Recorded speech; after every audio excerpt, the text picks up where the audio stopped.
Bismillahirrahmanirrahim. Assalamualaikum warahmatullahi wabarakatuh. Alhamdulillahirabbil alamin. Assalatu wassalamu ala asyrofil anbiya'i wal mursalin wa ala alihi wa sahbihi ajmain, amma ba'd. Rabbi shrah sadri wa yassir li amri wahlul 'uqdatam min lisani yafqahu qawli. La haula wala quwata illa billahil aliyyil azim. Pertama-tama, yang paling utama, kita panjatkan puja dan puji syukur kehadirat Allah Subhanahu wa taala karena nikmat yang sudah diberikan pada kita semua, terutama nikmat iman dan Islam, kesehatan jasmani dan rohani, sehingga kita bisa melakukan aktivitas-aktivitas seperti biasa, terutama dalam meningkatkan ibadah kita, menebar kebaikan dimanapun kita berada. Mudah-mudahan kita semua diberikan umur yang barokah, kelancaran rezeki, diselesaikan semua masalah-masalah yang kita hadapi. Amin ya rabbal alamin. Tak lupa salawat serta salam kita panjatkan kepada Nabi kita, Nabi besar Muhammad SAW, karena dengan ajaran-ajaran beliau lah kita semua bisa membedakan perbuatan buruk, perbuatan keji, perbuatan baik, perbuatan yang mulia.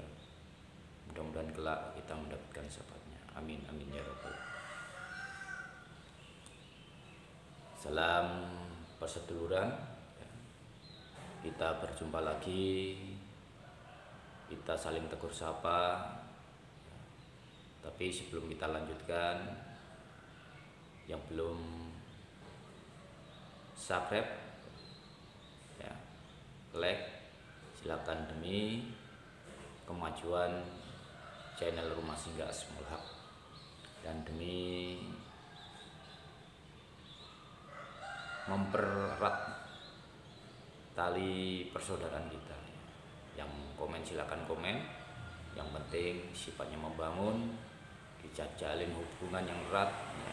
Jangan sampai penyakit-penyakit hati ya, pikiran-pikiran yang kotor itu menghinggap pada diri kita, karena hidup hanya sekali ya. Gunakan sebaik-baiknya untuk kemaslahatan umat, gunakan sebaik-baiknya untuk saling asuh ya, sehingga hidup ini bermanfaat ya. Jangan sia-siakan hidup kita ini, hidup yang fana. Jangan sampai membuat diri kita banyak musuh, membuat diri kita terkatung-katung di dunia ini. Gunakan untuk mencari bekal sebanyak-banyaknya. Kita berlomba-lomba ya untuk kebaikan, amar ma'ruf nahi mungkar, sehingga bekal kita di akhirat nanti menuju kehidupan yang abadi itu sangat banyak atau sangat besar. Sebelum kita lanjutkan pembahasan tentang mengobati orang yang kena stroke, lumpuh, jadi ada yang tanya bagaimana caranya mengobati orang yang kena penyakit stroke atau lumpuh.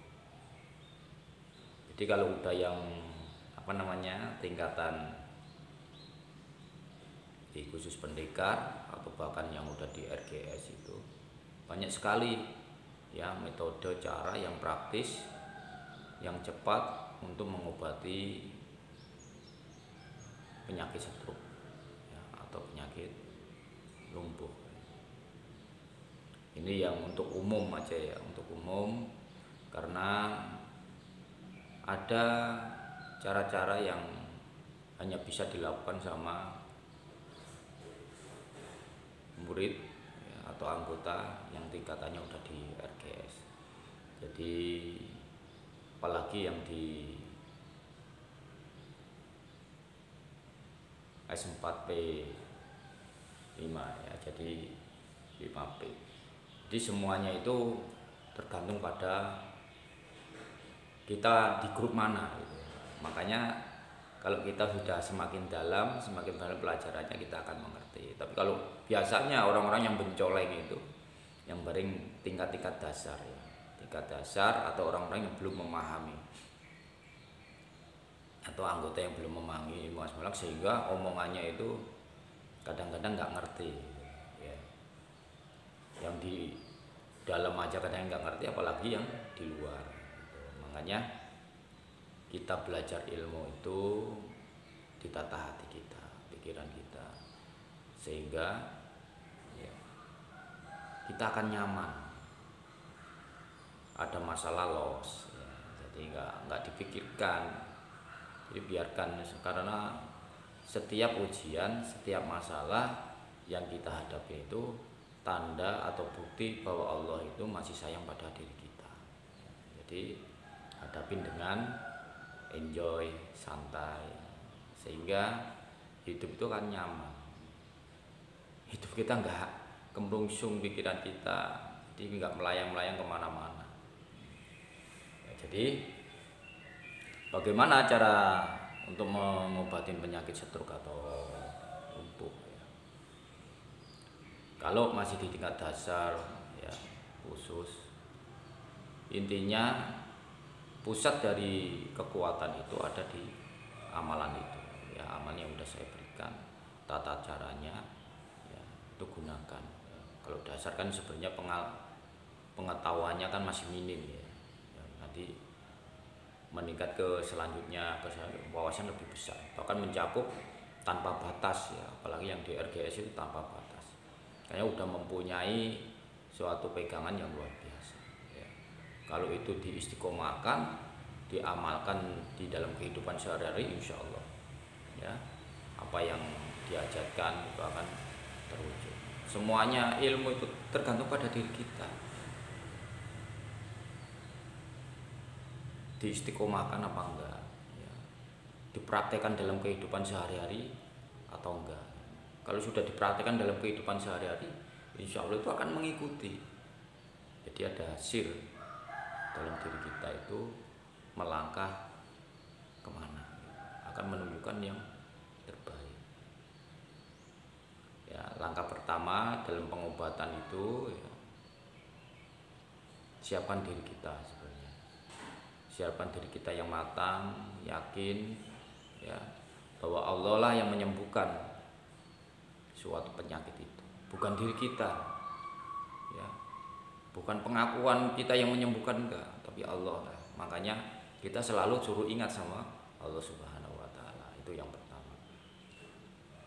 pertama dinetralisirkan dulu, terus dibersihkan, baru penyembuhan lagi ya. Setelah mengobatin itu baru jangan bikinkan air ya, sesuai hajatnya itu.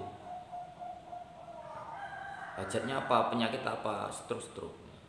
Terus yang kedua, dalam terapi penyakit stroke atau lumpuh itu jenengan carikan kangkung sagu genggam saja, yaitu kangkung yang hidupnya di sungai ya, bukan di sawah, di sungai yang hidup, kangkung liar ibaratnya, bukan sengaja ditanam, bukan kangkung liar, kangkung ya, kangkung liar yang hidupnya di sungai, yang airnya masih mengalir. Cari aja satu genggam ya, kalau bisa dapat ya, dicampur dengan garam kasar atau garam grosok ya. Terus carikan minyak tanah, bukan minyak kayu putih ya, minyak tanah, atau kalau bahasa Jawa minyak pet, ada yang minyak pet ya. Dulu bahan bakar dulu itu minyak tanah itu ya. Nah udah itu dengan remet-remet itu kangkungnya ya, dicampur sama garam, dicampur sama minyak tanah itu sampai halus, lalu borekan pada bagian anggota tubuh yang kena stroke. Mama kiri bolehkan ke kiri, kanan boleh ke kanan, atau semua seluruh tubuh nggak apa-apa ya. Nah insya Allah dalam terapi 1, 2, 3 itu udah perkembangannya luar biasa. Bahkan dalam terapi 1 kali aja itu langsung bisa jalan sembuh, normal kembali. Ya, intinya dalam kita mengobati semuanya, segala macam penyakit, ya intinya kita pasrah pada Allah Subhanahu wa taala. Tidak ada yang bisa menyembuhkan kecuali Allah. Kita itu hanya perantara saja. Pokoknya jangan ada dalam diri kita ini pengakuan-pengakuan, ya. Jadi nggak ada. Tanpa kita mengandalkan kekuatan Allah, minta bantuan pada Allah, nggak bisa kita mengobati orang. Karena yang menyembuhkan, ya, yang memberikan kesembuhan, ya, kesehatan itu hanya Allah Subhanahu wa taala. Kita hanya sebagai syariat aja, perantara aja, ya. Jadi itu nanti lebih jelasnya bisa WA saya, ya, anggota yang belum paham bisa. Karena ini tergantung wawasan kita, kemampuan kita, ya. Karena metode-metode itu kan ada dengan doa, ya, jalur yang cepat insya Allah bisa, ya. Karena yang kalau di RGS itu udah luar biasa, ya, pengetahuannya, wawasannya, pengalamannya. Kalau itu diamalkan, ibaratnya ngobatin orang itu udah di luar nalar, ya. Sebenarnya bukan kemampuan manusia, tapi kalau nggak ada campur tangan Allah Subhanahu wa taala tidak bisa apa-apa. Karena makanya itu kalau yang sudah tingkatan RGS orangnya kan udah legowo, itu ibaratnya itu ilmu padinya udah dipakai, ya. Kalau udah RGS insya Allah lebih tenang, nyaman, ya. Mau dihina orang, difitnah orang, dicaci maki lebih tenang, tidak gampang emosian, ya. Karena sudah insya Allah orang-orang yang murid-murid yang udah ada di RGS itu udah semuanya tertata, ya. Makanya semakin ilmu kita semakin tinggi, wawasan kita udah semakin banyak, ya, pengetahuan udah banyak, insya Allah kita akan tahu sejatinya kita hidup itu seperti apa, ya. Kalau udah kita mengerti sejatinya hidup di dunia ini, insya Allah, kalau bahasa Jawanya bisa semeleh, ya. Udah intinya hanya pasrah pada Allah Subhanahu wa taala, ya. Mungkin itu, mudah-mudahan bermanfaat. Nanti apabila kurang paham, silakan chat saya, ya, bagi anggota atau murid Rumah Singgah Asmaul Haq, ya. Chat saya, insya Allah kalau saya nggak sibuk, ada waktu lenggang, saya jawab, ya.